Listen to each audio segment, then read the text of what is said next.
Welcome, everyone. Everybody loves to go to a birthday party and sing, "Happy birthday to you, happy birthday to you, happy birthday." You fill in the blanks. Can you imagine? The cake comes out, all the candles are there, whose ever birthday it is all excited, and everybody says, "Happy birthday to you, happy birthday to you, happy birthday, dear Sonia, happy birthday to you." People would be deflated because people want to sing the happy birthday song.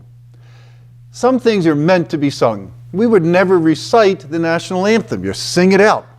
Well, the Psalms were like that. The Psalms were never meant to be repeated. They were always meant to be sung. They were songs. They were songs. So the responsorial psalm for this Sunday is Psalm number 19. And it goes like this. This is one version of it, Lord, you have the words of everlasting life. Lord, you have the words of everlasting life.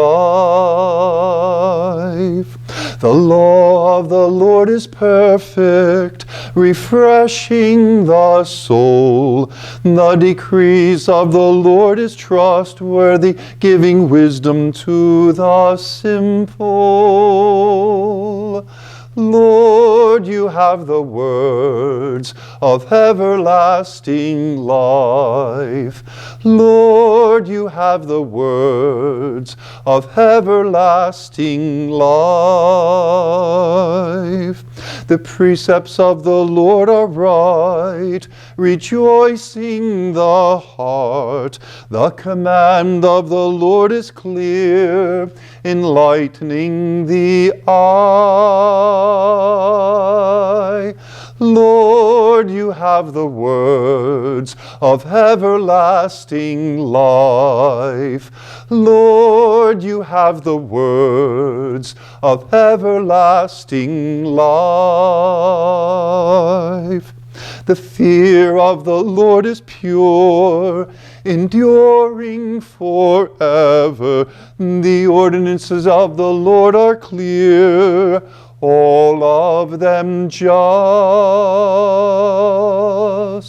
Lord, you have the words of everlasting life. Once more, Lord, you have the words of everlasting life. They are more precious than gold, than a heap of pure gold, sweeter than syrup, than honey from the comb. Lord, you have the words of everlasting life. Lord, you have the words of everlasting life on your own. Ooh, ooh, ooh, ooh, ooh.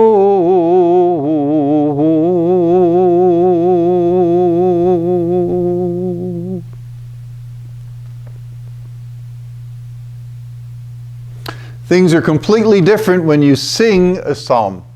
Okay, so what we want to do is make our little Bible study on Sunday, Monday, Tuesday, Wednesday a little bit more interactive. It's probably best if you don't sit there and watch me do all the antics. So I'll be inviting you to participate in the future a little bit more, singing songs like that, maybe reading the reading together or things like that. Anyway, so it's Psalm number 19, and this is what happens in Psalm 19. I think there's 10 different words that are used to refer to the law. You know, the law, capital L-A-W, is the law that the Jewish people followed. It just wasn't a religious law, it wasn't a political law, it wasn't a sociological law, it wasn't an economic law, it was all of them. It was the way the Jewish people lived according to the law, and it's based on the writings and the teachings of Moses. So the law is super important, and in this psalm, there's all these different other words that are used to refer to the law. So here we go. The law of the Lord is perfect. And then we're going to hear what the effect is, refreshing the soul. Now, the decree of the Lord is trustworthy. So the word decree is a replacement for law. What is the decree of the Lord? Oh, it's trustworthy. What does it do? Gives wisdom to the simple. Next, the precepts of the Lord, what are they? They're right. Well, what do? They help the heart to rejoice. The command of the Lord is clear, enlightening the eye and helping people to see the difference between right and wrong. The fear of the Lord is pure. Now, this is a different type of fear than quaking, in God's presence, a respect, that you get from the law. Well, the fear of the Lord is pure. What happens for those who live according to the law? It endures forever. The ordinances of the Lord are true. Okay, all of them are just. They are more precious than gold, than a heap of purest gold. Okay, where are my little props here? I think they're around somewhere. I'll be right back. Don't you go anywhere. Props are good. Coming back. Hold on. So, this is what the psalmist says. They are more precious than gold, than a heap of purest gold, sweeter also than syrup or honey from the comb. So this is pretty sweet stuff. What's even sweeter than honey? You know what?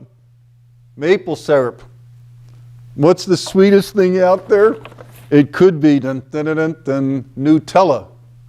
Anyway, for those who follow God's law, the psalmist says you'll find peace and joy. And following God's law is sweeter than anything else we can do in life. Now, that psalm is chosen because the first reading is all about the commandments, the law of God. And in the New Testament, the commandments in the first reading really are super important to be followed, and they're not in the gospel. And that's going to upset the Lord Jesus. Okay, come back on Wednesday. We're going to be taking a look at the second reading. Thanks, everyone.